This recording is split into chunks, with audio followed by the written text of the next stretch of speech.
बताइए।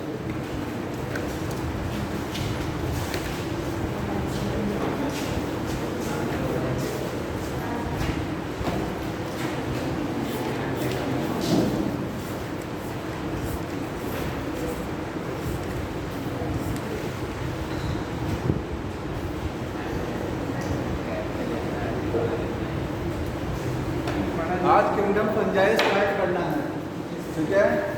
Kingdom fungi तो इसका कंप्लीट हो गया था।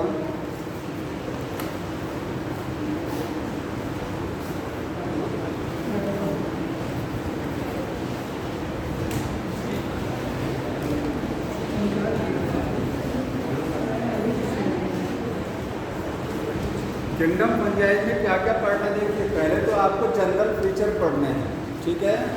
जनरल फीचर में है कि सेल वॉल कैसी होती है, ठीक है, और हैबिट एंड हैबिटेट कैसा है, रिप्रोडक्शन कैसे होता है फंजाई में। इसके बाद क्लासिफिकेशन ऑफ फंजाई दिया हुआ है, ठीक है। 2 मेन टॉपिक में डिवाइड किया गया है इसको। तो देखिए, देखो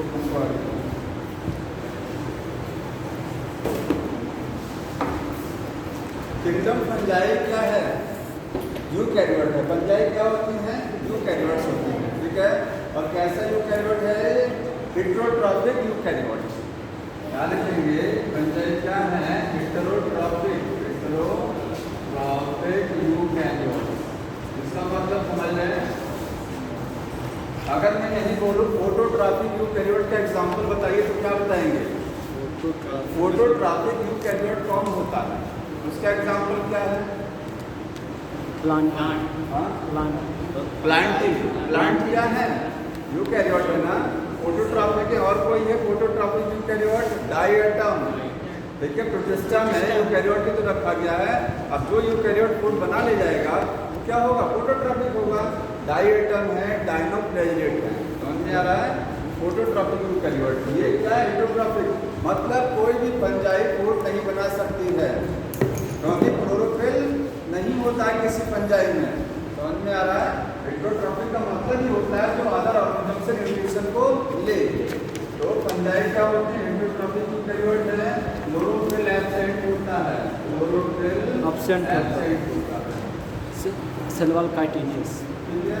इसके बाद में इनिशियली तो यहाँ पर एक पॉइंट करके कि फंजाई जो है कहाँ मिलती हैं, तो आप बताएंगे कि फंजाई की हैबिटेट में बहुत डाइवर्सिटी है। जैसे मैंने बताया था कि किंगडम जो बैक्टीरिया होते हैं, बैक्टीरिया की मेटाबॉलिज्म में बहुत डाइवर्सिटी है। बैक्टीरिया लगभग हर जगह मिल सकते हैं, हर प्लेस पर बैक्टीरिया मिलेंगे, ठीक है। कोई जगह ऐसी नहीं जहाँ बैक्टीरिया ना मिले। उसी तरीके से फंजाई भी क्या होती है, उसकी हैबिटेट में डाइवर्सिटी होती है। हैबिटेट का मतलब समझ रहे हैं, निवास स्थान में विभिन्नताएं होती हैं। आपको फंजाई एयर में मिल जाएगा, सॉइल में मिल जाएगा, यहाँ तक कि वाटर में भी फंजाई होती है। किसी प्लांट बॉडी के ऊपर भी फंजाई मिलेगी। ह्यूमन या एनिमल्स की बॉडी पर भी फंगस ग्रो कर सकता है। बॉडी के अंदर भी होगा फंजाई या नहीं होगा, सोच के बताइए। क्या बॉडी के लिविंग सिस्टम के अंदर भी फंजाई होगा, कुछ जगहों पर होता है। एक आप माइकोराइजा का जब एग्जाम्पल पढ़ेंगे, माइकोराइजा समझते हैं ना, जो फंगस हायर प्लांट जो पौधे होते हैं उनकी जड़ों के साथ में फंगस लगा रहता है, इसको बोलते हैं माइकोराइजा। या एक सहजीवी संबंध होता है, सहजीवी। तो माइकोराइजा के 2 प्रकार होते हैं, एक्टोमाइकोराइजा और इंडोमाइकोराइजा। इंडोमाइकोराइजा क्या करता है, प्लांट की रूट के अंदर इंटर कर जाता है, समझ में आया। बाकी फंजाई लिविंग सिस्टम में बाहरी होती हैं, बॉडी के इनसाइड नहीं होती, ठीक है। और फंजाई यहाँ तक कि वेरी लो टेम्परेचर पर भी ग्रो कर जाती है, लेकिन बहुत हाई टेम्परेचर पर फंजाई ग्रो नहीं करेगा। बैक्टीरिया हाई टेम्परेचर पर भी कर सकता है, लेकिन फंजाई कभी हाई टेम्परेचर पर ग्रो नहीं करेगा, ये चीज़ ध्यान रखना है, ठीक है। तो इसकी हैबिटेट जो होती है, हैबिटेट मतलब निवास स्थान, उसमें क्या होता है, ग्रेट डाइवर्सिटी होती है। ये लाइन लिखा है, मतलब फंजाई एयर भी यूज करती है। वाइटल हो गया, सॉइल के लिए मिट्टी गीला होना चाहिए, वार्म सॉइल में फंजाई नहीं होगी, ठीक है। इसके बाद में on body of living organisms, plant है, एनिमल, इनकी बॉडी में तो फंजाई हो सकती है, समझ में आया। फंजाई तो सबने देखा होगा ना, जिसको फफूंद बोलते हैं, ब्रेड पर फंजाई लगती है, ठीक है। और ये जो मशरूम खाया जाता है वो भी क्या है, एक फंजाई है, जो कि सबसे बड़ा फंजाई है, लार्जेस्ट है, ठीक है। क्या सारे मशरूम खाए जाते हैं? एडिबल होते हैं सारे मशरूम? एडिबल नहीं है। इसी बुक में इनिशियली टोड स्टूल लिखा है, टोड स्टूल, वो एडिबल मशरूम नहीं है, एडिबल फंजाई नहीं होता, खाने योग्य नहीं, वो पॉइजनस फंजाई है, ठीक है। पॉइजनस मशरूम की वैरायटी होती है।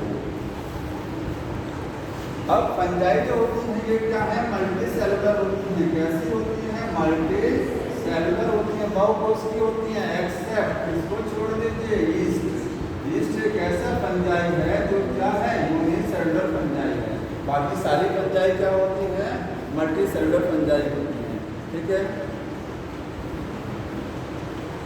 फंजाई देखिए, चूंकि फंजाई हर जगह होती हैं, कोई जगह ऐसी नहीं जहाँ फंजाई नहीं है, इसलिए बोलते हैं कॉस्मोपॉलिटियन इन हैबिट। एक बुक में लाइन लिखी गई है कि फंजाई आर कॉस्मोपॉलिटन। कॉस्मोपॉलिटन का मतलब हर जगह होती है, ठीक है। फंजाई क्या है, आर कॉस्मोपॉलिटन, कॉस्मोपॉलिटन। जो फंजाई गोबर पर उगती है उसको क्या बोलते हैं, कॉप्रोफिलस फंजाई। कुछ फंजाई के नाम ध्यान रखने में ही लिख दे रहा हूँ कि अगर फंजाई कहाँ ग्रो कर रही है, ऑन डंग, डंग का मतलब क्या होता है, गोबर, ठीक है। तो उसको क्या बोलेंगे, कॉप्रोफिलस फंगस, कॉप्रोफिलस फंजाई बोला जाता है, ठीक है। और जो फंजाई केराटिन के ऊपर ग्रो करती है, केराटिन जानते हैं हमारे बाल में क्या है, केराटिन है, हमारे नाखूनों में केराटिन प्रोटीन है, हमारी स्किन, हाल जो है त्वचा, इसके सबसे ऊपर की लेयर क्या है, केराटिन होती है। तो हमारी बॉडी में जब फंगस लगता है, मतलब फंगस कहाँ लगे, जैसे डेंड्रफ होता है ना, डेंड्रफ का कारण समझ रहे हैं क्या है, फंजाई क्या है, फंगस है। दाद होता है ना, रिंगवॉर्म, कहाँ होता है, स्किन में होता है, ठीक है। तो स्किन में किस लेयर है, वो केराटिन के ऊपर होगा। स्किन की सबसे ऊपरी परत केराटिन होती है, ठीक। तो जो फंजाई केराटिन पर ग्रो करती है उसको केराटिनाइज्ड फंजाई बोलते हैं। क्या बोलते हैं, केराटिनाइज्ड फंजाई।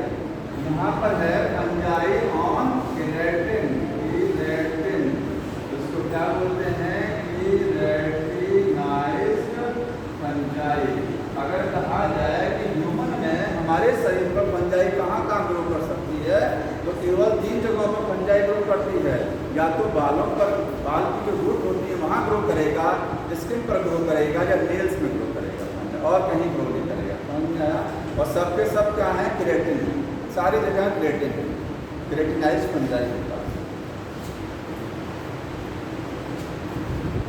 अब जो फंजाई होती है, देखिए फंजाई जो है ये 3 तरीके की हो सकती हैं। कुछ फंजाई क्या होती हैं, पैरासिटिक होती हैं, कुछ क्या होती हैं, सैप्रोफिटिक होती हैं। सैप्रोफिटिक का मतलब समझ रहे हैं, पैरासिटिक का मतलब समझते हैं। अगर फंजाई लिविंग बॉडी पर ग्रो किया हुआ है, वहाँ से पोषण ले रहा है, तो फंजाई को पैरासिटिक फंजाई, मरे हुए, ये क्या है, दो जीवी, ये सड़े गले पदार्थों, ब्रेड पर लगने वाली फंजाई क्या है, सैप्रोफिटिक है। अचार पर सैप्रोफिटिक हो गया, समझ में आया। मिट्टी में जो फंजाई है वो क्या हो गया, सैप्रोफिटिक हो गया। और तीसरा फंजाई क्या होता है, सिम्बायोटिक होता है। सिम्बायोटिक का मतलब उसी के साथ जीता, उसी के साथ में रहेगा फंजाई, एक दूसरे को पूरक। जैसे लाइकेन में जानते हैं एल्गियो फंजाई होता है ना, तो जब फंजाई एल्गी के साथ रहती है तो क्या बोलते हैं उसको, लाइकेन। उस फंजाई को क्या बोलते हैं, सिम्बायोटिक फंजाई, ठीक है। माइक्रोराइजा किसका उदाहरण है, सिम्बायोटिक फंजाई का। वहाँ से दिखता ना हो तो उधर बैठ जाए करिए अगली बार, समस्या ये है ना कि वहाँ से दिखता नहीं होगा।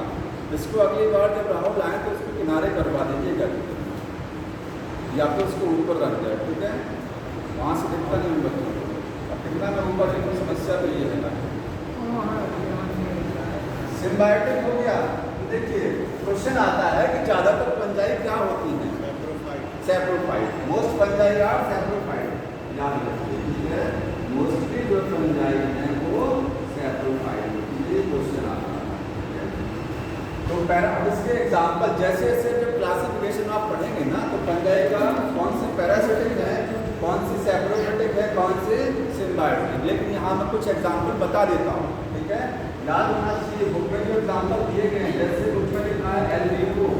एल वीवो एक फंजाई का नाम है, ठीक है।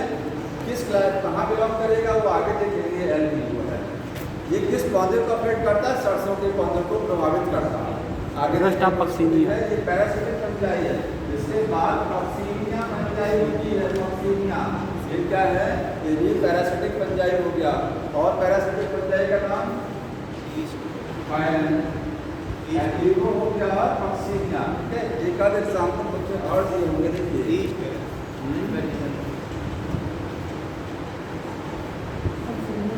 क्लेविसेप्स है। क्लेविसेप्स एक एग्जाम्पल लिखा हुआ है। ठीक है, और एक एग्जाम्पल अल्टरनेरिया होता है। अल्टरनेरिया मैं उनके नाम लिख रहा हूँ, अल्टरनेरिया और क्लेविसेप्स।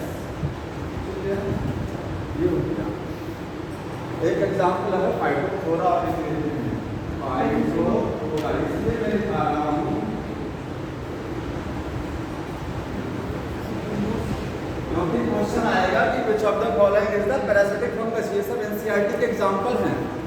ठीक है, अब इनके काम क्या क्या है? ये आलू के, ये जो है सरसों को प्रभावित करता है। ठीक है, ये गेहूं और चावल को प्रभावित करता है। ये फंजाई उसका पैरासाइट होता है। अल्टरनेरिया क्या है? ये आलू की फसल को नुकसान पहुंचाता है। ये आर्टी ब्लाइट ऑफ पोटैटो, क्लेविसेप्स चाय की पत्तियां, और वो भी पोटैटो के लिए। ठीक है, ये सब एग्जाम्पल हैं। सैप्रोफिटिक फंजाई के एग्जाम्पल देखिए, यहाँ कुछ एग्जाम्पल लिखे हैं। राइजोपस, राइजोपस को क्या बोलते हैं? ब्रेड मोल्ड, ब्रेड पर लगने वाली फंजाई क्या होती है? राइजोपस। एक होता है न्यूकर। ठीक है, न्यूकर भी क्या है? सैप्रोफिटिक फंजाई है। राइजोपस हो गया और न्यूकर हो गया।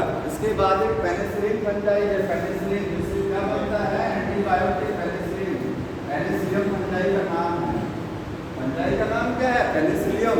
इससे एक एंटीबायोटिक मिलेगा। ये सब क्या है? Saprophytic fungi. ठीक है, और सिम्बायोटिक में जो फंजाई कहाँ होती है? लाइकेन के साथ होती है। लाइकेन में मिलने वाली फंजाई सिम्बायोटिक, और माइकोराइजा में मिलने वाली फंजाई। ठीक है, ये symbiotic fungi.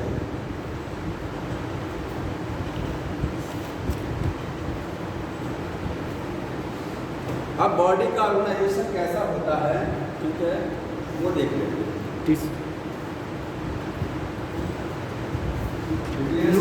Loose tissue, cellular या लूज टिश्यू।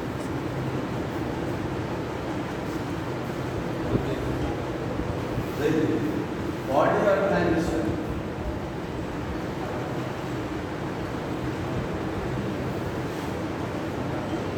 तो फंजाई की बॉडी कैसी होती है?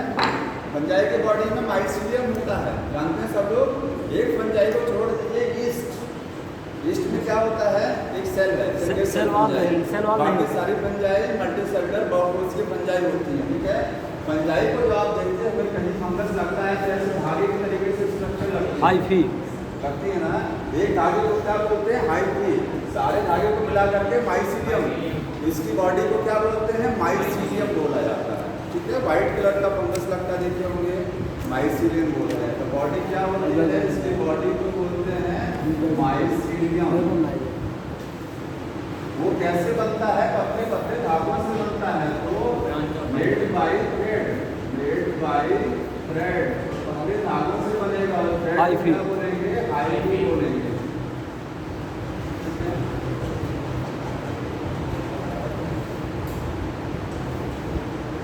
अब देखिए, ये जो हाइफी है, ये हाइफी के स्ट्रक्चर में बना रहा हूँ। ये धागा इस तरीके से, ये मैंने एक धागा बनाया हाइफी। ठीक है, और एक हाइफी ये बनाया। मतलब हाइफी कितने प्रकार के होते हैं? दो तरीके के होते हैं। सिनोसिटिक होते हैं, सेप्टेट बोलेंगे, सेप्टेट और नॉन सेप्टेट। समझ रहे हैं? जो हाइफी होता है फंगस का धागा होता है, वो दो प्रकार का धागा होता है। कुछ धागे होते हैं सेप्टेट, कुछ क्या होते हैं? Non septate. सेप्टेट धागा कौन सा होता है? ये देखिए, ये फंगस का एक थ्रेड है, इसमें दो थ्रेड मत समझिए, एक धागा मानिए। ठीक है, इसमें बीच में पार्टीशन नजर आ रहा है आपको, ये सेप्टेट होता है। जैसे हमारे हार्ट में क्या होता है? पार्टीशन होता है ना, लेफ्ट एट्रियम और राइट एट्रियम के बीच में पार्टीशन लगा होता है, सेप्टा बोलते हैं। वैसे इसमें क्या है? ये लाइन दिखाई दे रही है, ये सब क्या है? सेप्टा है। ठीक है, और सेप्टा है तो हर सेल में कितना न्यूक्लियस होगा? एक सेल, एक न्यूक्लियस नजर आएगा। ये सेप्टेट हाइफी है। नॉन सेप्टेट का मतलब क्या होता है? ऐसा हाइफी जिसमें सेप्टा नहीं होता। होता है, इस हाइपी में सेप्टर नहीं है, ठीक है, इसमें पार्टीशन नहीं नजर आ रहा है, ये सेप्टर, ये हाइपी को मैंने एक धागे को मैग्नीफाई करके दिखा रहा हूँ। फंजाई का जो एक धागा होता है उसकी अंदर की इंटरनल स्ट्रक्चर ऐसी होती है, तो इसमें सेप्टर नहीं है, तो पार्टीशन नहीं है, तो सारे न्यूक्लियस क्या है, एक ही में है ना, ये मल्टी न्यूक्लिएटेड है और ये यूनी न्यूक्लिएटेड है, ठीक है, ये क्या है, मल्टी न्यूक्लिएटेड है, ठीक है। इस कंडीशन को क्या बोलते हैं, कोई बताएगा, सिनोसिटिक, क्या बोलते हैं, सिनोसिटिक, मतलब ऐसा हाइब्रिड जिसमें बहुत सारे न्यूक्लियस होते हैं, उस हाइब्रिड को क्या बोलते हैं, मल्टी न्यूक्लिएटेड या सिनोसिटिक। ये न्यूक्लियाई प्लूरल टर्म है, न्यूक्लियस का प्लूरल क्या होता है, बहुवचन, न्यूक्लियाई, ठीक है। यहाँ तो समझते रहिएगा, इसके बाद ये आगे कॉम्प्लेक्स होता जाएगा, जिसको नहीं समझ में बता देगा ये सब क्या चल रहा है, ठीक है। दो तरीके का, नॉन सेप्टेड को बोलते हैं मल्टी न्यूक्लिएटेड या सिनोसिटिक हाइब्रिड, ठीक है। ये ब्रांच नहीं होते हैं, सेप्टेड जो होते हैं इनमें सेप्टा है, ये पार्टीशन क्या है, ये पार्टीशन है सेप्टा, ठीक है। अब ये वाले हाइब्रिड ब्रांच भी हो सकते हैं, ब्रांच समझ रहे हैं, देखिए ब्रांच का मतलब ये होता है, देखिए इस तरीके से हो गया ब्रांचिंग, सेप्टेड में ब्रांचिंग भी होती है, ठीक है। अब ये वाला हाइब्रिड कहाँ मिलेगा और ये हाइब्रिड कहाँ मिलेगा, तो क्लासिफिकेशन में जो आप पढ़ेंगे ना, ये हाइब्रिड कहाँ मिलेगा, सेप्टेड, बड़ा शब्द बताइए, सेप्टेड हाइब्रिड किस क्लास में होता है, नॉन सेप्टेड केवल एक ही जगह होता है, फाइकोमाइसीटीज में, कहाँ होता है, फाइकोमाइसीटीज, सबसे पहला ग्रुप जो फंजाई का क्लास है फाइकोमाइसीटीज है ना, उसमें क्या होता है, नॉन सेप्टेड या सिनोसिटिक। ये कहाँ मिलेगा, ये बाकी सब जगह आप बोलेंगे एस्कोमाइसीटीज में मिलेगा, और कहाँ मिलेगा, रेसिडियोमाइसीटीज, रेसिडियोमाइसीटीज, इसके बाद ड्यूटेरोमाइसीटीज, ड्यूटेरोमाइसीटीज। क्वेश्चन देखिए ऐसे आता है कि चार ऑप्शन लगे रहेंगे, पूछेगा किसमें माइसीलियम या हाइब्रिड सेप्टेट होता है, ठीक है, तो चारों में से देख के बता देंगे किसमें सेप्टेट है किसमें नॉन सेप्टेट। अगर उदाहरण देके पूछा जाए, ये क्लास ना ले करके इनका उदाहरण भी पूछ सकता है, ठीक है। उदाहरण जैसे मैं ये बता रहा हूँ, एक एग्जाम्पल लिखा है ल्यूकर और एक एग्जाम्पल लिखा है पेनिसिलियम, पेनिसिलियम, ठीक है, और एक एग्जाम्पल क्या लिखा है, राइजोपस, राइजोपस, ठीक हो गया। एक एग्जाम्पल लिखा है फाइटोफोरा, कुछ बताइए कहाँ पर हाइब्रिड जो होगा वो ये वाला होगा, मल्टी न्यूक्लिएटेड हाइब्रिड कहाँ होगा, सिनोसिटिक हाइब्रिड कहाँ मिलेगा, हाँ या सॉरी सिनोसिटिक बताइए कहाँ मिलेगा, या आप ये बताइए सेप्टेड हाइब्रिड कहाँ मिलेगा, ये वाला सेप्टेड हाइब्रिड कहाँ मिलेगा, केवल और केवल पेनिसिलियम, ठीक है। ये तीनों किससे बिलोंग करता है, उस वाले क्लास से, फाइकोमाइसीटीज के एग्जाम्पल हैं सब ये, तीनों किसके एग्जाम्पल है, फाइकोमाइसीटीज के हैं, जिसमें क्या होता है, सिनोसिटिक। हमने क्या पूछा, सेप्टेड हाइब्रिड कहाँ है, सेप्टेड हाइब्रिड कहाँ है, पेनिसिलियम, पेनिसिलियम किसमें आता है, एस्कोमाइसीटीज क्लास में आता है। जब आगे क्लासिफिकेशन पढ़ेंगे तो उसमें एग्जाम्पल भी दिया हुआ है, ठीक है, ऐसे भी आ जाता है। में जी सर। उसके बाद देखिए आगे है जो ईस्ट होता है, ईस्ट जानते हैं, ईस्ट क्या है, यूनिसेलुलर फंजाई, यूनिसेलुलर फंजाई है, एक कोशिकीय फंजाई का नाम ईस्ट होता है। क्वेश्चन आता है किस फंजाई में माइसीलियम नहीं होता है, ईस्ट, माइसीलियम समझे अब ना, ये फंजाई के कार्य को हमने क्या कहा, हाइब्रिड, ये सारे धागे उसमें बने होते हैं, ठीक है।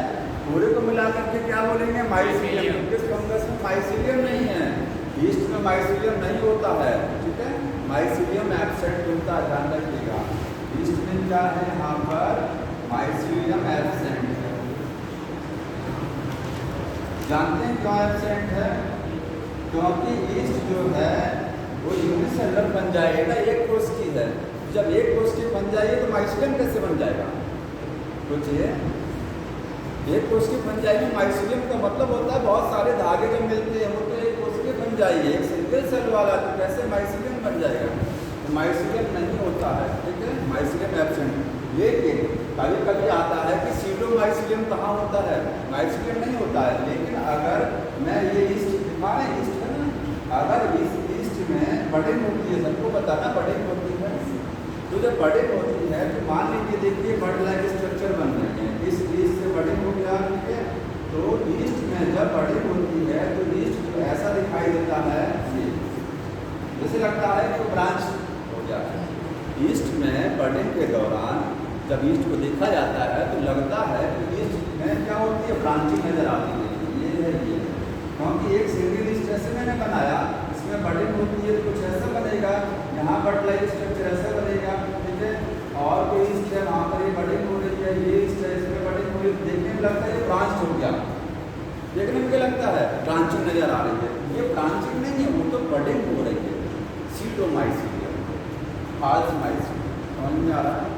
एक्चुअल माइसीलियम नहीं होता है ईस्ट में कभी, लेकिन अगर माइसीलियम के तरीके से कुछ संरचना दिखाई दे रही है तो वो बडिंग की वजह से दिखाई दे रही है, उसको क्या बोलते हैं, सीडोमाइसीलियम। सीडो का मतलब जानते हैं फाल्स, रियल माइसीलियम नहीं है। तो नोट कर लीजिएगा, माइसीलियम तो नहीं होता है, बट सीडोमाइसीलियम में प्रेजेंट, सीडोमाइसीलियम में प्रेजेंट हो सकता है, ठीक है, ड्यूरिंग बडिंग के टाइम पर देखने को मिल सकता है।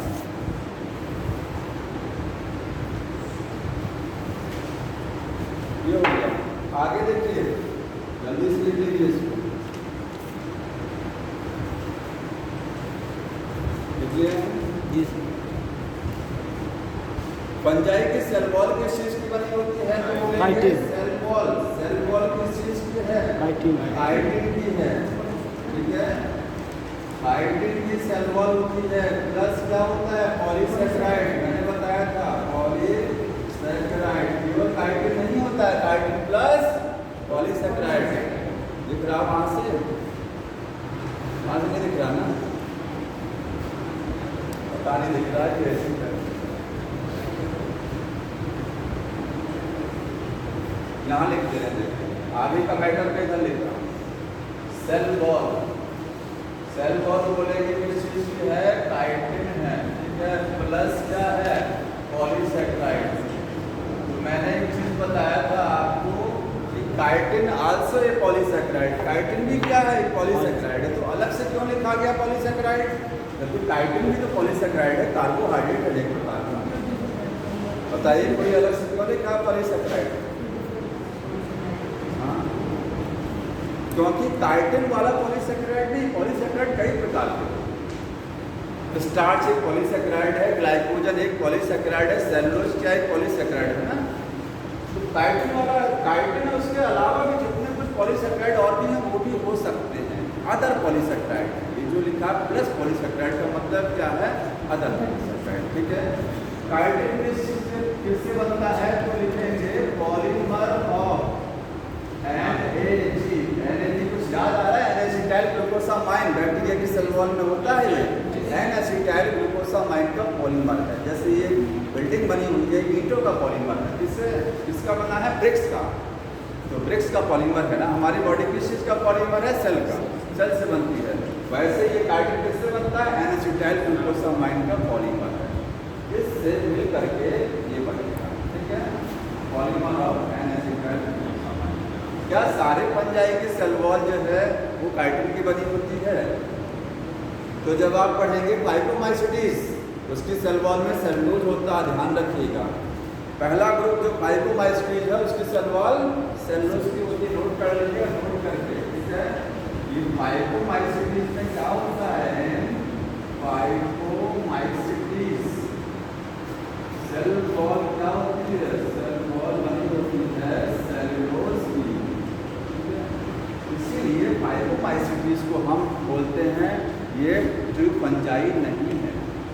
ट्रू पंजाई क्या होती है, जिसकी सेल वॉल काइटिन की, तब इसको पंजाई में क्यों रख दिया गया है, ठीक है, इसलिए रखा गया कि ज़्यादातर फीचर इसके पंजाई से मैच कर रहे हैं, समझ में आया। नॉट ट्रू पंजाई, नॉट ट्रू पंजाई। इसके बाद रिजर्व फूड क्या होगा? रिजर्व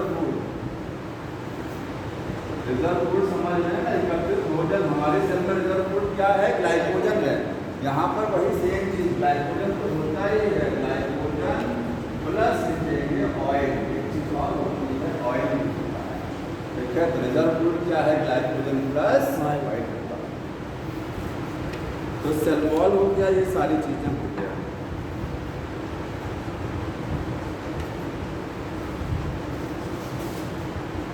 आगे समझना है रिप्रोडक्शन कैसे होता है, प्रजनन।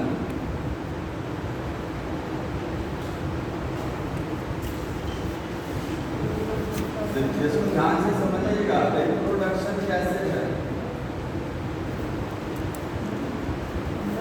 फंजाई में रिप्रोडक्शन कैसे होता है, ठीक है। कितने तरीके का रिप्रोडक्शन होता है? 2 तरीके का, एसेक्सुअल और सेक्सुअल, ठीक है। तो यहाँ पर भी वही होगा, एसेक्सुअल रिप्रोडक्शन, एसेक्सुअल, और दूसरा कौन सा है? सेक्सुअल, ठीक है। तो पहले हम लोग देखते हैं यहाँ पर एसेक्सुअल। एसेक्सुअल रिप्रोडक्शन फंजाई में होता है, आप बोलेंगे किससे होता है? यहाँ पर बाइनरी फिजन से भी हो सकता है, बाइनरी फिजन, ठीक है। और किससे हो सकता है? बर्डिंग से भी हो सकता है, बर्डिंग। और तीसरा तरीका क्या है? Fragmentation, fragmentation. एल्गी में भी फ्रेगमेंटेशन होता है, ठीक है। कौन है? इसमें से बताइए मोस्ट फिलामेंटस कौन सा है? फिलामेंटस एल्गी में होता है सभी में। Fragmentation is the most common तरीका, मोस्ट कॉमन मेथड। ज्यादातर फंजाई में कौन सा रिप्रोडक्शन है? Sexual fragmentation. बर्डिंग जानते हैं केवल और केवल ईस्ट में होती है, ओनली इन द ईस्ट, बाकी कहीं बर्डिंग नहीं। बाइनरी फिजन कहाँ होगा सोच के बताइए, किस फंजाई में बाइनरी फिजन होगा? अरे कुछ तो पढ़ के चले जाएगा। ये बाइनरी फिजन यूनिसेलुलर बॉडी में होता है, एक कोष की जीवों में ही होता है। इस कोष की फंजाई कौन सी है? ईस्ट है।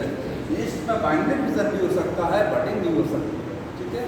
बाकी किसी मल्टी सेलुलर फंजाई में ईस्ट को छोड़ दीजिए, बाकी सभी जगह क्या होगा? फ्रेगमेंटेशन। फ्रेगमेंटेशन क्या है? ये मोस्ट कॉमन मेथड है, मोस्ट कॉमन यही होता है, ठीक है, सारे फंजाई में। ये आपको केवल कहाँ मिलेगा? ओनली मिलेगा। एक तरीका और है स्पोर फॉर्मेशन, और किससे होता है? स्पोर फॉर्मेशन से भी होता है ना। फंजाई में स्पोर भी तो बनते हैं सेक्सुअल रिप्रोडक्शन के दौरान, ठीक है। अब जो स्पोर समझना है, स्पोर कितने तरीके के होते हैं? स्पोर क्या होता है बताइए, कोई स्पोर क्या है?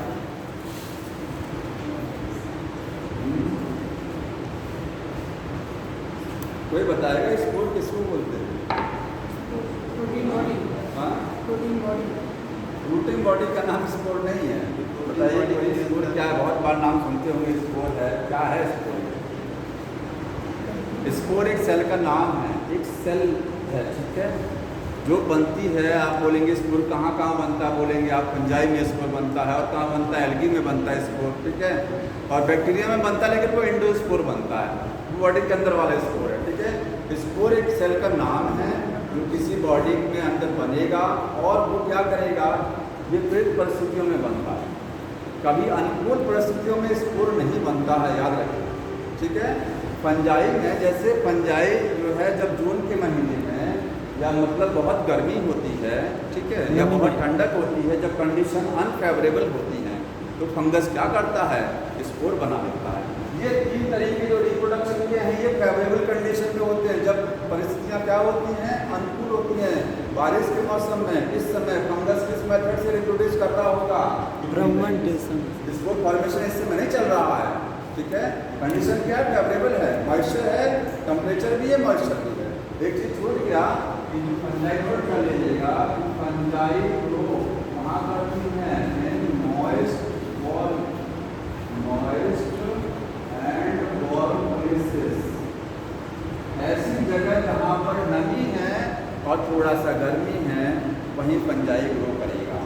अगर बहुत नमी है, बहुत ह्यूमिडिटी है, तो फंजाई ग्रो नहीं करेगा। फ्रिज के अंदर फंजाई ग्रो नहीं करता है। क्यों नहीं करता है? मॉइस्चर बहुत ज़्यादा होता है और टेम्परेचर नहीं होता फ्रिज में, समझ रहे ना। तो खाली मॉइस्चर से काम नहीं चलेगा, तापमान भी होना चाहिए, ठीक। और इसी तरीके से अगर बहुत हाई टेम्परेचर है तब भी नहीं, वहाँ पर भी नहीं ग्रो करेगा क्योंकि मॉइस्चर नहीं है वहाँ। तो ये जो मौसम चल रहा है ये क्या है, मॉइस्चर प्लस टेम्परेचर दोनों है, समझना समझ में आ रहा है। इसीलिए फंजाई ग्रो करती है मॉइस्ट और बहुत प्लेसेस पर। तो स्पोर फॉर्मेशन कम होगा या कंडीशन फेवरेबल अनफेवरेबल, मतलब बहुत ठंडक या बहुत गर्मी, ठीक है। तो स्पोर क्या है, मतलब यूनिसेलुलर बॉडी होती है, यूनिसेलुलर स्ट्रक्चर है ये, एक कोशिकीय संरचना होती है, एल्गी में बनती है और फंजाई में बनती है, ठीक है। That form during unfavourable condition, unfavourable condition, समझ रहे हैं ना। अनफेवरेबल कंडीशन से बचाने के लिए फंजाई स्पोर बना देती है। अगर सोचिए फंजाई स्पोर ना बनाए तो क्या होगा, फंजाई तो खत्म कहानी ना, हो गया, हमेशा के लिए फंजाई खत्म हो जाएगा। अगर फंजाई स्पोर ना बनाए तो फंजाई तो खत्म, तापमान जैसे ही हाई हो जाएगा, बहुत गर्मी पड़ने लगेगी, एकदम मई वाली गर्मी, तो फंजाई तो खत्म हो जाएगा क्योंकि बहुत हाई टेम्परेचर फंजाई ग्रो नहीं करता है। तो उसने क्या कर दिया, स्पोर बना दिया। अब स्पोर का एयर में टहल रहे हैं सब, ठीक है।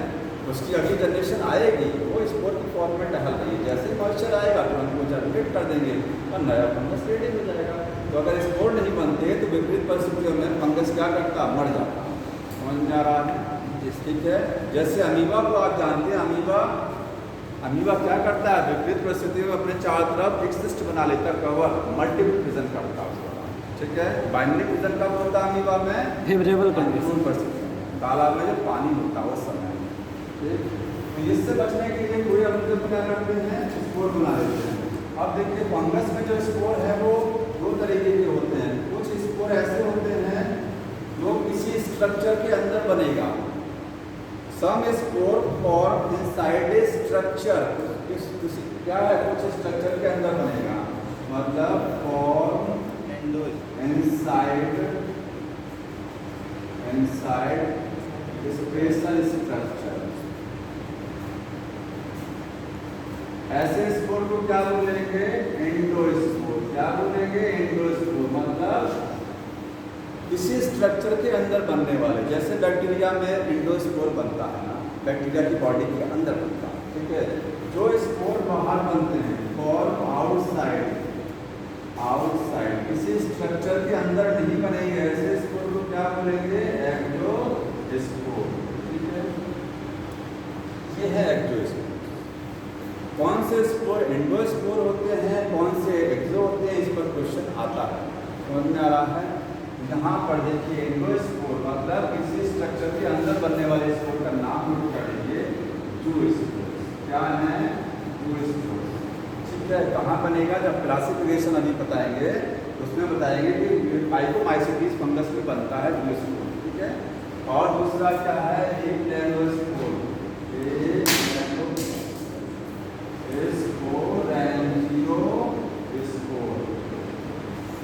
ध्यान से समझते जाइए इसको, जो स्पोर और स्पोरेंजियोस्पोर, ठीक है। ये दोनों क्या है, एंडोस्पोर है। एक्टोस्पोर का नाम सीधे होता है, एग्जाम्पल कोनिडिया। कोनिडिया किसी चीज के अंदर नहीं बनता है, बाहर। कैसे बनता है कोनिडिया, देखिए ये फंगस का एक धागा आप देख रहे हैं ना, ये फंगस का एक धागा है। जब ये फंगस स्पोर बनाना चाहेगा तो क्या करेगा, इस धागे के टॉप पर इस तरीके से क्या बन जाएगा, परिप्लेस स्ट्रक्चर देख रहे हैं, ये कोनिडिया बन गया। यही कोनिडिया यहाँ से निकलेगा टूट करके और जाकर के ये कहीं चिपक जाएगा और नया फंगस रेडी कर देगा, ठीक है। तो कोनिडिया हाइफी के टॉप पर बनता है। कहाँ बनता है, हाइफी जो होता है, मैं लिख दे रहा हूँ, ये दोनों स्पोर देखिए, जूस्पोर हो गया और स्पोरेंजियोस्पोर हो गया। ये कहाँ बनेगा, इनसाइड जूस्पोरेंजियम। जूस्पोरेंजियम क्या है, जूस्पोरेंजियम, देखिए कोर स्ट्रक्चर दिखाई दे रही है। अगर इसके अंदर मैं जूस्पोर बना के दिखा रहा हूँ तो हम पूरी स्ट्रक्चर को क्या बोलते हैं, टाइलाइक स्ट्रक्चर को जूस्पोरेंजियम। इस स्ट्रक्चर के अंदर बना है और उस स्ट्रक्चर को क्या बोलेंगे, जूस्पोरेंजियम, ठीक है। और स्पोरेंजियोस्पोर कहाँ बनता है, स्पोरेंजियम के अंदर कहाँ बनेगा? इन स्पोरेंजियम। ये जो स्पोरेंजियम में बनेगा वो स्पोरेंजियम बनेगा। ठीक है। अब एक क्वेश्चन आता है कि कौन सा स्पोर मोटाइल होता है? बताइए। 3 स्पोर के नाम देख रहे हैं, 1 2 3, इसमें से कौन सा मोटाइल स्पोर है? मूव कर सकता है ये वाला। ठीक है। इसी पर फ्लैजेला होता ना, याद रखिए, कहीं नोट कर लीजिएगा। Only two spores are motile, बाकी कोई स्पोर मोटाइल नहीं होता। जो स्पोर मोटाइल होता है उसको क्या बोलते हैं? एक दूसरा इसका एक नाम होता है, प्लेनोस्पोर। क्या बोलते हैं? प्लेनोस्पोर। मोटाइल स्पोर को बोलते हैं प्लेनोस्पोर। ठीक है, प्लेनोस्पोर। लीजिएगा ऑल्सो कॉल्ड, क्या बोलेंगे? प्लेनोस्पोर। जो स्पोर नॉन मोटाइल होता है उसको बोलते हैं ए प्लेनोस्पोर। ठीक है। ए का मतलब विदाउट, वो मूव नहीं कर सकता है। तो ए प्लेनोस्पोर मतलब स्पोर आगे लिखेंगे, spore non motile, spore non motile, मैं ऊपर लिख दे रहा हूँ। कॉल्ड क्या बोलते हैं? ए प्लेनोस्पोर। नॉन मोटाइल स्पोर है वो ए प्लेनोस्पोर। ठीक है।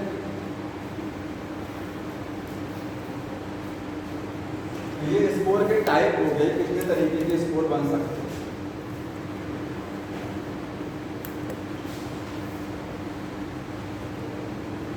बताइए, स्पोर हैप्लॉइड होंगे कि डिप्लॉइड होंगे? ये स्पोर हैप्लॉइड होगा कि डिप्लॉइड होगा?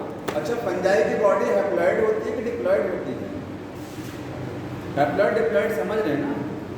हाँ, नहीं जानते? समझ लीजिए, पूरे में बार बार आएगा ये टर्म, पता नहीं कितनी बार आएगा। Haploid, diploid, triploid, polyploid. देखिए इधर, अगर मान लीजिए कोई एक सेल है, ठीक है, इस सेल में क्रोमोसोम मतलब गुणसूत्र दिखा रहे हैं, उनका एक सेट है। एक सेट का मतलब एक पेयर है, एक जोड़ी पूरा। इसकी जोड़ी नहीं है सामने, इसका पेयर नहीं है हैप्लॉइड। डिप्लॉइड क्या है? सबकी अपनी अपनी जोड़ी, इसका ये पेयर, इसका जोड़ी ये, इसका जोड़ी ये, सबके मतलब जोड़ी है, पेयर है, सेट में है, जोड़ियां में है, उसको क्या बोलते हैं? डिप्लॉइड। ठीक है।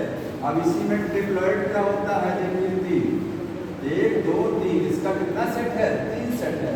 ये क्या हो गया? ट्रिप्लॉइड। हैप्लॉइड को n से लिखते हैं, डिप्लॉइड को 2n से लिखते हैं, ट्रिप्लॉइड को 3n से, टेट्राप्लॉइड 4n से लिखा जाता है। अभी इसका 4 सेट करते हैं, 1 2 3 4। एक क्रोमोसोम की कितनी कॉपी? 4 कॉपी।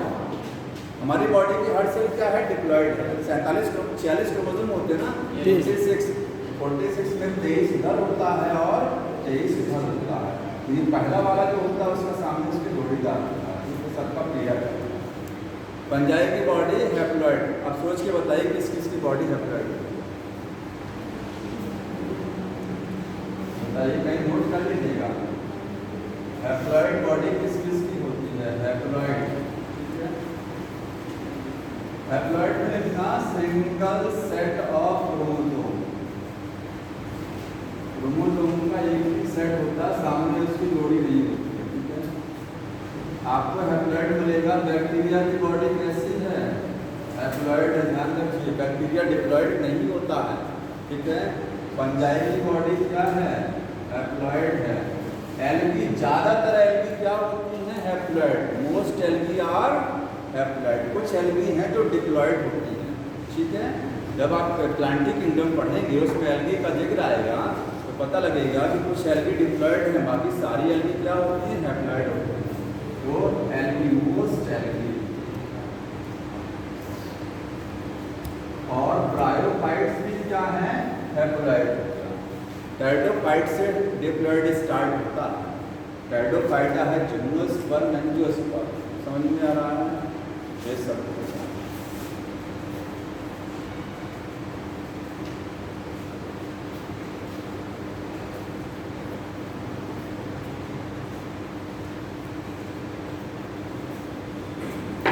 तो मैंने आपको ये सेक्सुअल रिप्रोडक्शन स्पोर से कैसे होता है बता दिया। स्पोर क्या होते हैं? हैप्लॉइड होते हैं, ध्यान रखना है।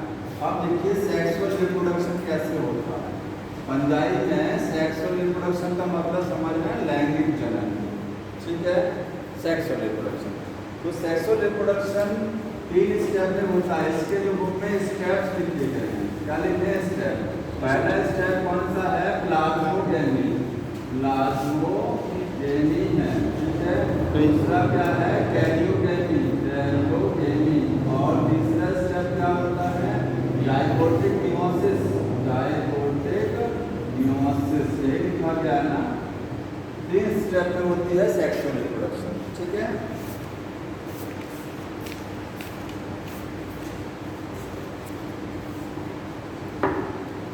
समझ में आ रहा है 3 स्टेप। अब ये कुछ समझ रहे हैं ना, ये 3 स्टेप क्या है, तो समझ रहे हैं तो बताओ उधर जी तुमने हाँ किया है, बताइए बताओ क्या है प्लाज्मोगेमी।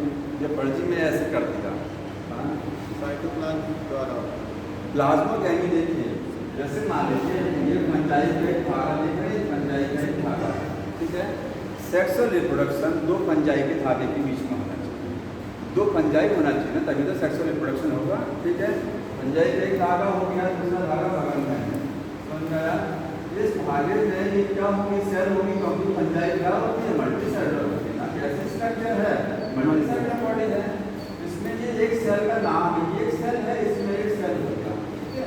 तो इस धागे में जो ये वाली सेल है, कोई भी एक सेल हो सकती है, और इस धागे में एक सेल है, इन दोनों सेल का क्या होगा, फ्यूजन होगा, जुड़ेगा, ठीक है। अब मैं सेल को अलग से निकाल के दिखा रहा हूँ। देखिए एक सेल हो गया, एक बन जाएगा, एक ये दूसरा सेल, ठीक है। अलग अलग 2 IP का सेल हो गया। दोनों सेल क्या करेंगे, 2 धागे, जैसे ये एक धागा हुआ और एक धागा इसके बगल में आया, 2 धागे आपस में क्या करते हैं, फ्यूज करते हैं। क्योंकि सेक्सुअल रिप्रोडक्शन के लिए 2 ऑर्गेनिज्म को पास पास आना पड़ेगा, ठीक है। तो दोनों धागे क्या आते हैं, पास पास आए। इस धागे की इस सेल ने इस सेल के साथ क्या किया, फ्यूज किया। तो 2 सेल आपस में दिखा रहे हैं, दोनों सेल क्या करेंगे, ये फ्यूज करेंगे। जब सेल फ्यूज करेंगे तो 2 सेल मिलकर के क्या हो जाएगा, एक सेल हो जाएगा। इस धागे का एक सेल, इसका एक सेल, दोनों आपस में क्लोज कांटेक्ट का, दोनों सेल फ्यूज कर गया, न्यूक्लियस है फ्यूज कर गया। क्योंकि जानते हैं सेल के अंदर प्रोटोप्लाज्म होता है। सेल में क्या होता है, प्रोटोप्लाज्म। प्रोटोप्लाज्म साइटोप्लाज्म में अंतर होता है, क्या अंतर है, प्रोटोप्लाज्म और साइटोप्लाज्म में डिफरेंस है।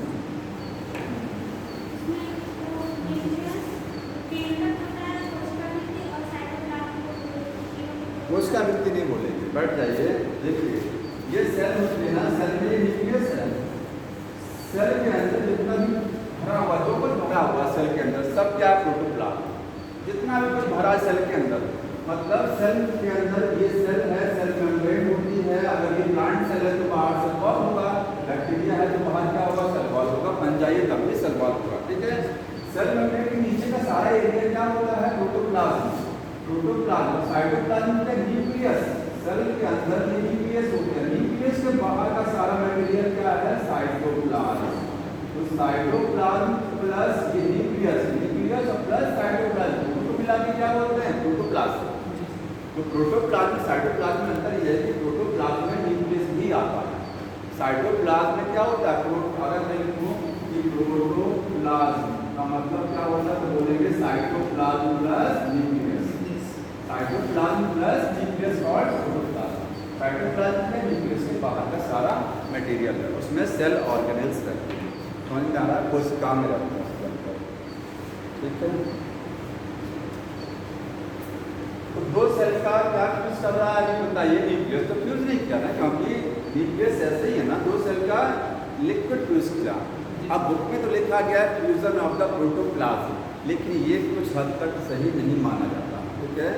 कुछ हद तक सही नहीं, क्योंकि जब आप पहला स्टेप बोल रहे हैं प्रोटोप्लाज्मोगेमी, प्लाज्मोगेमी आप कहते हैं प्रोटोप्लाज्म फ्यूज करता है, और प्रोटोप्लाज्म का मतलब तो होता है सेल के अंदर सारी चीज फ्यूज कर जानी चाहिए, लेकिन न्यूक्लियस तो फ्यूज नहीं किया है, न्यूक्लियस तो फ्यूज नहीं किया, एक्चुअली होता है साइटोप्लाज्म। इस चीज का फ्यूजन होता है साइटोप्लाज्म, न्यूक्लियस अभी फ्यूज नहीं किया है, समझ में आया? कोई बात नहीं है। तो प्लाज्मोगेमी का मतलब क्या लिखेंगे, फ्यूजन ऑफ क्या चीज, प्रोटोप्लाज्म। तो फंगस का, तो फंगस के हाइफी का प्रोटोप्लाज्म फ्यूज कर जाता है, ठीक है। उसके बाद न्यूक्लियस अभी देख रहे हैं अलग अलग है, न्यूक्लियस क्या है अलग अलग है। अब किसकी बारी है फ्यूज करने की? न्यूक्लियस। तो ये न्यूक्लियस हैप्लॉइड होता है कि डिप्लॉइड होगा बताइए? हैप्लॉइड। हैप्लॉइड होगा ना, क्योंकि ये फंगस का एक सेल हैप्लॉइड है, ये भी हैप्लॉइड है, ठीक है। तो न्यूक्लियस में ये हैप्लॉइड और ये हैप्लॉइड हो गया, तो NN आ गया। अब इसका क्या कुछ होगा? न्यूक्लियस में जुड़ा करके एक हो गया 2N बन गया, ये हो गया कैरियोगेमी। कैरियोगेमी का मतलब फ्यूजन ऑफ द न्यूक्लियस, क्योंकि न्यूक्लियस के लिए वर्ड यूज किया था कैरियो। जो कैरियो वर्ड है ना वो किसके लिए यूज करते हैं? न्यूक्लियस के लिए, केंद्र के लिए। कैरियोलॉजी क्या है? Study of nucleus called karyology. तो कैरियो वर्ड याद रखिए, न्यूक्लियस के लिए यूज किया था। गेमी का मतलब क्या होता है? फ्यूज। फ्यूजन। हर चीज रटा नहीं जाता है, वो चीज समझा भी जाता है। गेमी का मतलब फ्यूजन, प्लाज्मा का मतलब प्रोटोप्लाज्म, कैरियो का मतलब न्यूक्लियस, गेमी का मतलब फ्यूजन, ठीक है। ये फ्यूजन ऑफ न्यूक्लियस होता है, फ्यूजन ऑफ न्यूक्लियस। न्यूक्लियस ना लिख करके क्या लिख रहा हूं मैं? न्यूक्लियाई, क्योंकि न्यूक्लियाई क्या है? बहुवचन है, दो न्यूक्लियस फ्यूज कर रहे हैं, एक नहीं कर रहा, ठीक है। न्यूक्लियस सिंगुलर होता है, हो गया। आगे देखिए तीसरा स्टेप क्या है? Zygotic meiosis.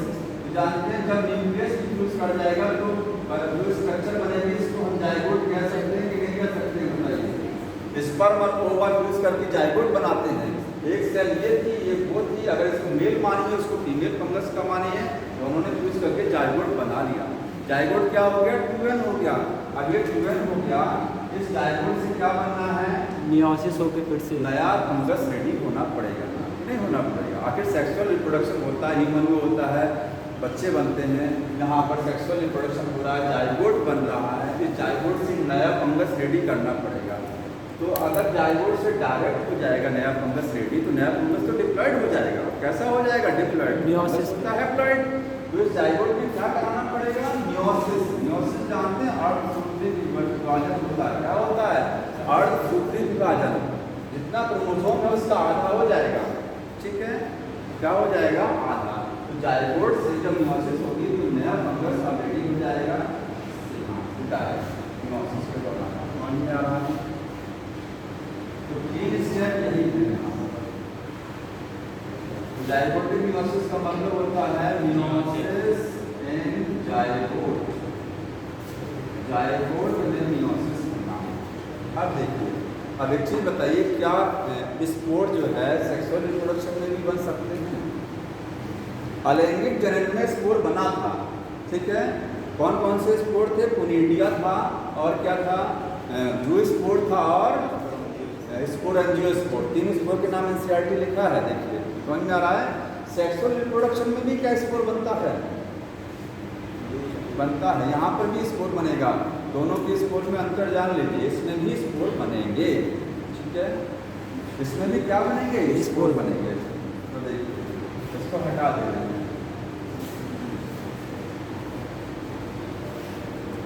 लिखिएगा spores of sexual reproduction. Sexual reproduction में बनने वाले स्पोर कौन कौन से होते हैं, ठीक है। अब यहाँ पर देखिए, एक मैं लिख रहा हूँ वुड स्पोर, ठीक है। दूसरा क्या है? जाइगोस्पोर, ठीक। और तीसरा इसमें है एस्कोस्पोर। चौथा हो गया बेसिडियोस्पोर।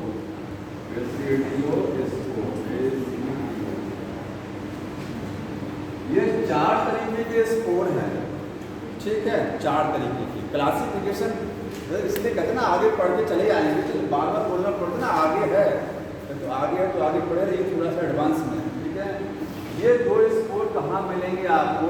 ये क्लास का नाम है फाइकोमाइसिटिस, क्लास पढ़े ना, फाइकोमाइसिटिस, उसमें मिलेगा फाइकोमाइसिटिस। उसमें दोनों तरीके के स्पोर रहते हैं, ठीक है। समझ में आया? एस्कोस्पोर कहाँ मिलेंगे? एस्कोमाइसिटिस में। कहाँ मिलेगा? एस्कोमाइसिटिस। उसकी अगली वाली क्लास यही है ना, एस्कोमाइसिटिस। क्लासिफिकेशन देखिए, फाइकोमाइसिटिस के बाद क्या है? रेसिडुअल स्पोर कहाँ मिलेगा?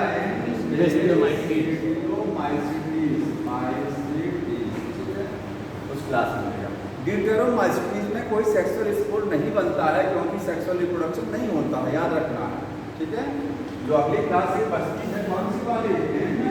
ड्यूटेरोमाइसीटीज,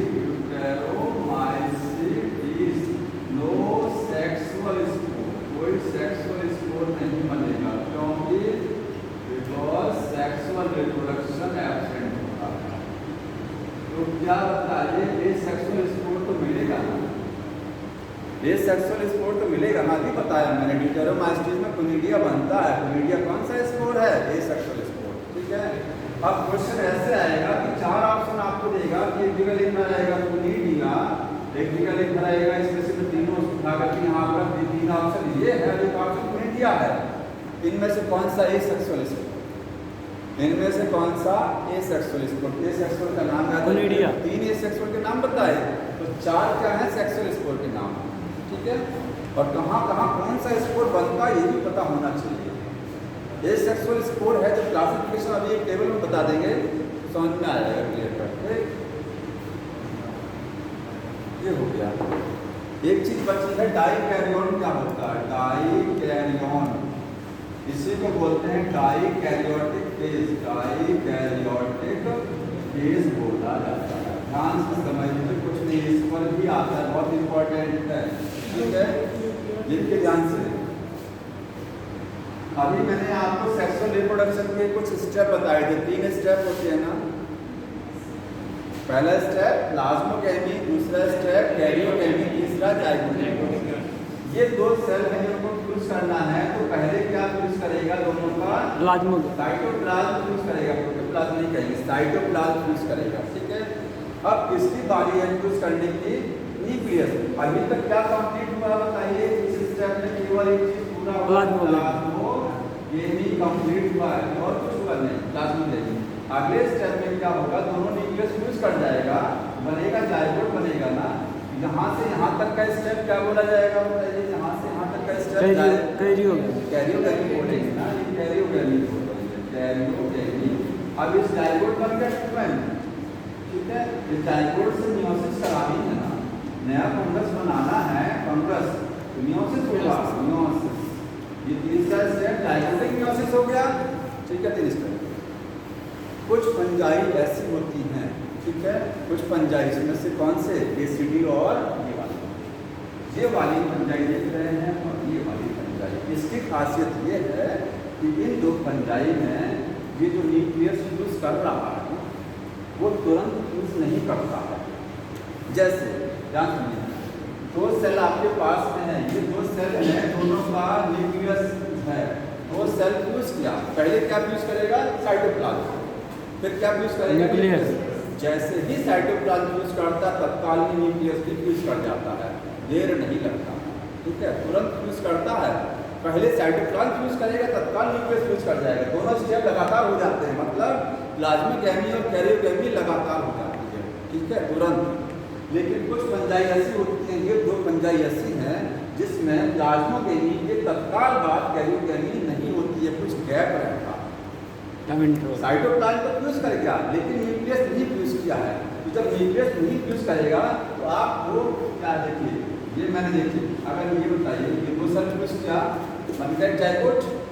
इसमें प्लाज्मोगेमी कैरियोगेमी लगातार हो गई ना, तुरंत प्लाज्मोगेमी कैरियोगेमी दोनों साथ साथ में हो गए, तभी तो तुरंत ये साइटोप्लाज्म फ्यूज किया, न्यूक्लियस फ्यूज करके एक सेल को ले आया जाइगोट, ठीक है।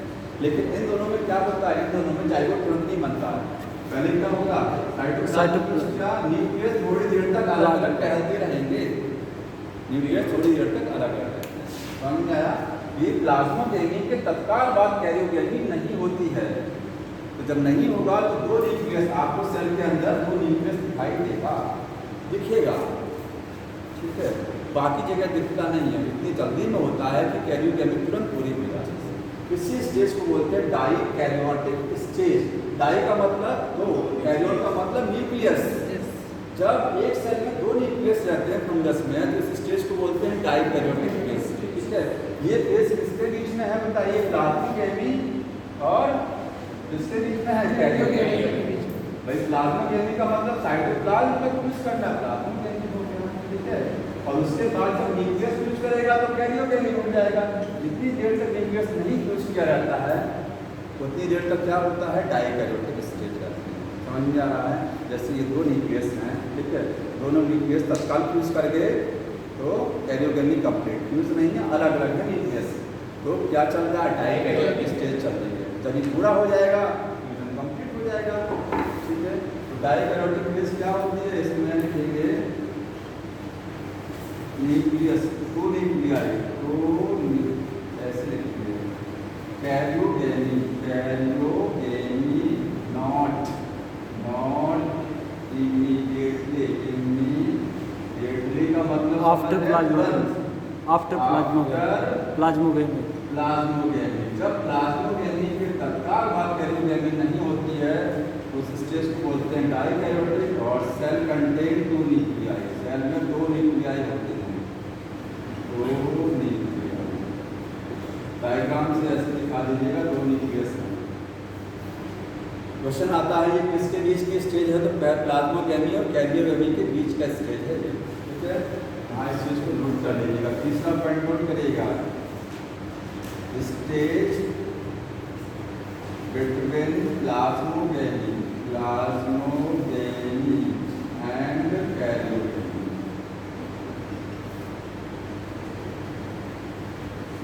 ठीक है, प्लाज्मोगैमी और कैरियोगैमी का कनेक्टिंग लिंक है, बीच की स्टेज है।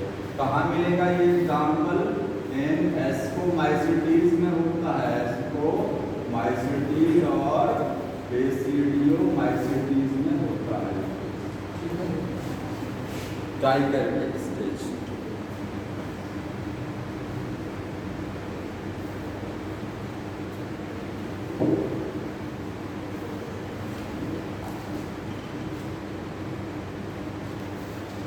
अब इसके बाद पढ़ना क्या है, फंजाई में कितने टाइप की फंजाई होती हैं, क्लासेस, फाइकोमाइसिटीज है। देखिए थोड़ा सा ये कंफ्यूजन सब चीज़ इसलिए है ना क्योंकि थोड़ा सा ये पोर्शन आपको भूलता ज़्यादा होगा, ज़्यादा ये इसलिए करता है, भूलता मैं ज़्यादा है, इसलिए इसको बार बार रखना पड़ेगा। अब क्योंकि आप बुक पढ़ेंगे तो एकदम समझ में नहीं आएगा, बुक से, बुक में तो ऐसा मिक्स करके लिखा हुआ है, सेपरेट लिखा ही नहीं है, आता है सब जी सर। आगे देखिए क्लासिफिकेशन देख लीजिए थोड़ा सा, जितना पूरा हो जाए। क्लासिफिकेशन ऑफ फंजाई, फंजाई का वर्गीकरण। फंजाई को कितने क्लासेस में डिवाइड किया गया, 4 क्लासेस। फंजाई में टोटल 4 क्लासेस हैं, 4 क्लासेस। उन क्लासेस के नाम क्या हैं अभी आगे पता लगेगा, ठीक है। किसके बेसिस पर क्लासिफिकेशन किया गया है, तो बोलेंगे देखिए किसके बेसिस पर है, on the basis of, on the basis of. आप मॉर्फोलॉजी के बेसिस पर है ना लिखा गया, देखिए किसके बेसिस पर है, माइसीलियम की मॉर्फोलॉजी क्या है, मॉर्फोलॉजी, मॉर्फोलॉजी ऑफ माइसीलियम। दूसरा बेस क्या है, स्पोर कैसा बन रहा है, टाइप्स ऑफ स्पोर फॉर्मेशन, किस तरीके के स्पोर हैं। और तीसरा है fruiting body formation, fruiting body formation. जब आप 4 तरीके का फंजाई पढ़ेंगे ना, 4 क्लासेस, उनमें अंतर क्या है, यही 3 अंतर हैं, ठीक है। उनकी मॉर्फोलॉजी अलग अलग हो सकती है चारों की, चारों में अलग अलग तरीके के स्पोर अभी मैंने कुछ बताए भी थे कि ये वाला स्पोर इस क्लास में बनेगा, ये स्पोर उस क्लास में बनेगा। फ्रूटिंग बॉडी कुछ में बनती है कुछ में नहीं बनती, समझ में आ रहा है। ये आपको टेबल से समझ में आएगा, मैं एक टेबल बनाने जा रहा हूँ। मॉर्फोलॉजी का मतलब समझ रहे हैं ना, 4 क्लासेस जो आपकी बनाई गई है कौन कौन सी हैं, फाइकोमाइसिटीज और एस्कोमाइसिटीज, ड्यूटेरोमाइसिटीज और ड्यूटेरोमाइसिटीज, ठीक है। 4 क्लासेस हैं, चारों में माइसीलियम वेरी करता है, अलग अलग तरीके का माइसीलियम होता है। दूसरा क्या, चारों में स्पोर अलग अलग तरीके के बनते हैं। अगली चीज क्या, फ्रूटिंग बॉडी। फ्रूटिंग बॉडी समझ लीजिए होता क्या है, तो फ्रूटिंग बॉडी क्या है, फ्रूटिंग बॉडी एक स्ट्रक्चर का नाम है, ठीक है। एक स्ट्रक्चर है जिसमें क्या है, बहुत सारे स्पोरेंजिया होते हैं। स्पोरेंजिया समझ रहे हैं क्या? स्पोर बना हुआ है, जो स्पोर जिसके अंदर स्पोर बनता है उस स्ट्रक्चर को क्या बोलेंगे? स्पोरेंजिया। ठीक है, तो ढेर सारी स्पोरेंजिया आपस में मिलकर के प्रोटीन बॉडी बना देती है। तो प्रोटीन बॉडी कैसे बनती है? Made by collection of sporangia. Sporangia की कलेक्शन से बनती है। क्वेश्चन आता है क्या सारे फंगस में प्रोटीन बॉडी बनती है? तो सब में नहीं बनती है, ध्यान रखिएगा। नॉट इन ऑल फंजाई, सारे फंजाई में नहीं है प्रोटीन बॉडी। तो कहाँ कहाँ है? Only in ascomycetes and basidio, दूसरी जगह प्रोटीन बॉडी बनती है। क्योंकि ड्यूटेरोमाइसिटीज में तो सेक्सुअल रिप्रोडक्शन होता ही नहीं। ठीक है, दो जगह केवल बनेगा। और प्रोटीन बॉडी ये सेक्सुअल रिप्रोडक्शन में बनेगा कि सेक्सुअल में बनेगा? क्योंकि स्पोर तो दोनों जगह बनता है, सेक्सुअल में भी बनता है और ये सेक्सुअल से। याद रखिए सेक्सुअल रिप्रोडक्शन में बनेगा। ये किसमें बनेगा? In sexual reproduction. ये सेक्सुअल रिप्रोडक्शन में कभी प्रोटीन बॉडी नहीं बनती। ठीक है, प्रोटीन बॉडी आप फ्लावर समझ लीजिए, फूल समझ लीजिए। ठीक है, फ्लावर कहाँ बनता है? सेक्सुअल रिप्रोडक्शन में बनता है, लैंगिक जनन में बनता है।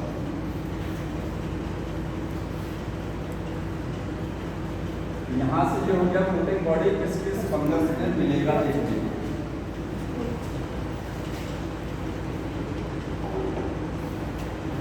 अब देखिए थोड़ा सा क्लासिफिकेशन देखना है, और क्लासिफिकेशन एकदम क्लियर कट। थोड़ा सा समय लेकर टेबल के ऊपर हटा दें इसको। जी। 4 क्लास बनी हुई है, चारों को लाइन खींच लीजिएगा। Phyco asco basidio deutero. ठीक है, यहाँ लिखेंगे फाइकोमाइसिटीज, फाइकोमाइसिटीज। ठीक है, यहाँ क्या लिखेंगे? Ascomycetes, ascomycetes. यहाँ पर बेसिडियो हो गया, ड्यूटेरियो, बेसिडियोमाइसिटीज। और ये लास्ट में क्या हो गया? Deuteromycetes.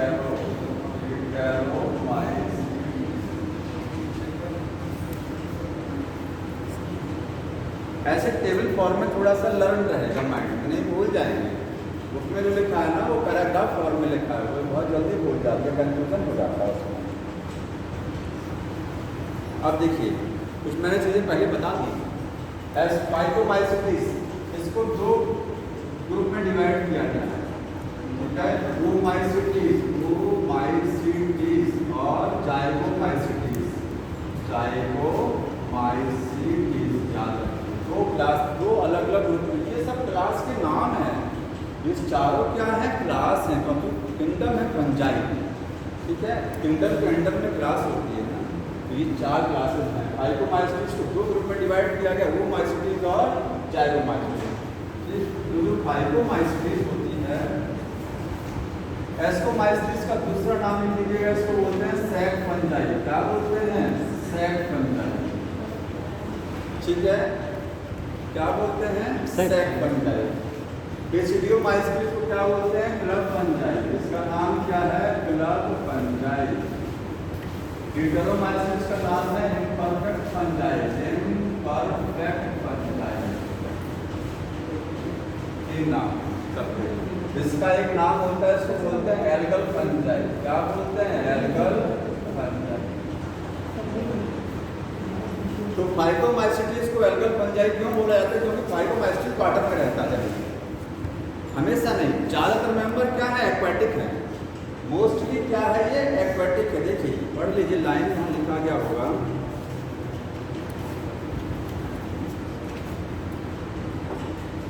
Member of Phycomycetes are found in the aquatic habitat on the decaying of food, damp places and obligate parasite। इतना लाइन लिखा है, लिखेंगे मोस्टली क्या है? ये एक्वाटिक है। ठीक है, एक्वाटिक हो गया। इसके बाद क्या है? मॉइस्ट सॉइल, मॉइस्ट प्लेसेस पर ग्रो करेगा। मॉइस्ट प्लेसेस का मतलब नमी वाले स्थान। ठीक है, डिकेइंग वुड लिखा गया है। डिकेइंग वुड समझ रहे हैं ना? जो लकड़ी खराब हो रही है उस पर डैम्प प्लेसेस, कूड़ा करकट, कूड़ा करकट, डैम्प प्लेसेस एंड पैरासाइट सजीविक, कुछ पौधों पर भी क्या होता है, सजीविक रूप में रहते हैं। दरअसल में टेबल कैसे याद रखी जाएगी, समस्या सबसे बड़ी ये है, ठीक है। कैसे इसको याद रखा जाएगा, सब तो नहीं याद कर पाएंगे। इतना याद रखना है कि एल्गल फंजाई पता होना चाहिए कौन सी फंजाई पानी में रहते हैं। चारों में से यही फंजाई जिसके मेंबर वाटर में भी हो सकते हैं, सारे मेंबर पानी में नहीं रहते, ठीक है। इसलिए क्या बोलते हैं एल्गल फंजाई, क्योंकि एल्गी कहाँ रहती है, वाटर में, ठीक है। ये फंजाई एल्गी के तरीके से मैच कर रही थोड़ी सी, ये भी पानी में रहती है, सारे मेंबर नहीं, क्योंकि लिखा है कुछ मेंबर क्या है, सड़े गले लकड़ी पर रहेगा, कुछ डैम्प प्लेसेस पर रहेगा, और कुछ क्या है, प्लांट पर रहेगा। पैरासिटिक और प्लांट समझ में आ रहा है, तो पैरासिटिक होती है। एस्कोमाइसिटीज क्या है, और एस्कोमाइसिटीज में देखिए अब आगे इसमें हैबिटेट से कोई मतलब नहीं, ठीक है। यहाँ पर लिख सकते हैं एस्कोमाइसिटीज क्या है, ऑन ट्री, ये आपको कहाँ मिल सकता है, ट्री पर मिलेगा। पेड़ों पर जो फंजाई लगती है ना, पेड़ देखे हैं, बिल्डिंग देखे ना, ऐसे ऐसे फंजाई लगता है ना, बड़ा बड़ा फंजाई लगता है, ब्रैकेट फंजाई। ऐसी पुरानी बिल्डिंग जो होती हैं, जो बिल्डिंग गीली होती हैं, जहाँ पानी रहता है, अक्सर उस बिल्डिंग पर फंगस लगा होता है, बड़ा बड़ा पेड़ों की छालों पर लगा होता है फंगस, तो ट्री पर हो सकता है, और कहाँ हो सकता है, बिल्डिंग्स पर हो सकता है, ठीक है। डिस्ट्रोमाइसिटीज कहाँ होते हैं, ये जनरली पौधों को नुकसान करते हैं, समझ में आ रहा है। तो ये पैरासिटिक हो सकते हैं, पैरासाइटिक ऑन प्लांट, प्लांट्स पर पैरासाइट, और ये भी इसका कोई मतलब नहीं। तो इस लाइन का ज़्यादा पहला जो अभी डिफरेंस का कोई विशेष मतलब नहीं है, बताने का मकसद ये था कि एल्गल फंजाई पता होनी चाहिए पानी वाली है, ठीक है। इसको मैं हटा दे रहा हूँ, इसको ज़्यादा ध्यान नहीं रखना। आगे देखिए आपको डिफरेंस में आ रहा है, पहला डिफरेंस बेस क्या मैंने बताया, माइसीलियम कैसा है, मैंने जब बताया था इसमें माइसीलियम कैसा होगा, सिनोसिटिक। ये वाला माइसीलियम कहाँ बताया था, बताइए, अलग है ना कि फाइब्रोमाइसिस में है, नॉन सेप्टेट, सेप्टा वाला माइसीलियम कहाँ था, तीनों में, ठीक है। यहाँ माइसीलियम कैसा होता लिख देंगे, माइसीलियम कैसा है, एसेप्टेट है, एसेप्टेट, और एसेप्टेट है तो उसको क्या बोलते हैं, मल्टी न्यूक्लिएटेड, मल्टी न्यूक्लिएटेड का दूसरा नाम सिनोसिटिक, ठीक है। बात एक ही है, यहाँ पर क्या होता है, सेप्टेट होता है, सेप्टेट, और जब सेप्टेट है तो ब्रांच भी होगा। माइसीलियम अगर सेप्टेट है तो क्या होगा, उसमें ब्रांचिंग में, डायग्राम बना दे रहा हूँ, ये देखिए ये माइसीलियम कैसा है, सेप्टेट भी है और इसमें ब्रांचिंग भी होती है, सेप्टेट भी है और क्या साथ में है, ब्रांच। यही चीज सभी में लिख दीजिएगा, सेप्टेट सभी में क्या होता है, आगे सेप्टेट, ठीक है। तो आगे सेप्टेट और ब्रांच लास्ट पर लिख देना तीनों में। उसके बाद आ जाइए, माइसीलियम हो गया, दूसरा बेस क्या था, दूसरा बेस बताइए क्या था, एक बेस था ना डिफरेंस, तो सबको डिफरेंस करने का एक बेस में बता दिया, स्पोर। इसमें कैसा स्पोर बनेगा, एसेक्सुअल स्पोर का नाम क्या रहेगा, एसेक्सुअल वाले का नाम इसमें रहेगा, बताइए, अभी मैंने स्पोर बताया है, जू स्पोर। हाँ, जू स्पोर कहाँ बनता है, एक्वाटिक फंजाई, इसमें कौन सा स्पोर रहेगा, जू स्पोर मिलेंगे आपको, क्या है, प्लेनोस्पोर, जो तुम बता रहे हो वो सेक्सुअल रिप्रोडक्शन वाला। अभी मैं ये सेक्सुअल रिप्रोडक्शन वाला लिख रहा हूँ, अलैंगिक जनन वाला स्पोर, ठीक है।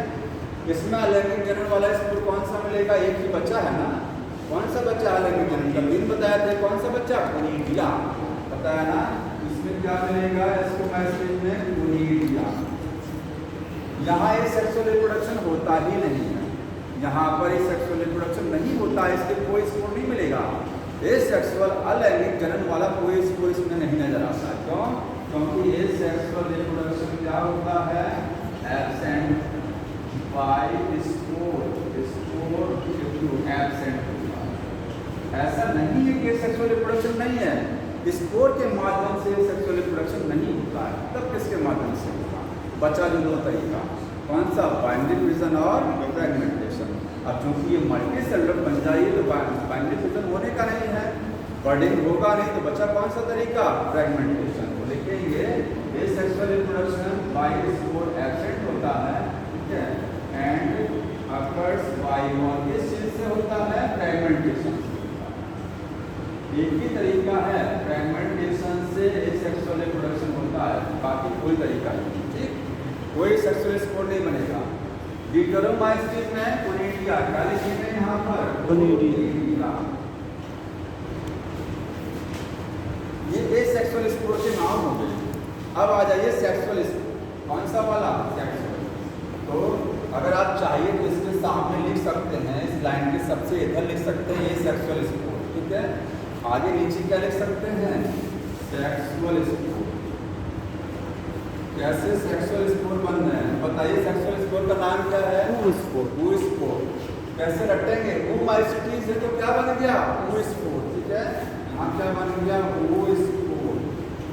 जाइगोमाइसिटीज है तो जाइगो स्पोर, ठीक है, जाइगो स्पोर। कभी कभी कंफ्यूजन हो सकता है, ये जू स्पोर और जाइगो स्पोर, ध्यान रखिएगा। जू स्पोर एसेक्सुअल रिप्रोडक्शन का स्पोर है, अलैंगिक का, और जाइगो स्पोर लैंगिक का, ठीक है, जाइगो।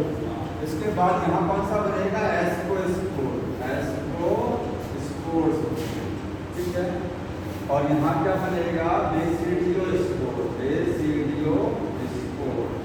यहाँ पर कोई स्पोर बनेगा नहीं, सेक्सुअल रिप्रोडक्शन एब्सेंट होता है, तो लिखेंगे वो सेक्सुअल स्पोर, कोई सेक्सुअल स्पोर नहीं है, बिकॉज सेक्सुअल रिप्रोडक्शन एब्सेंट।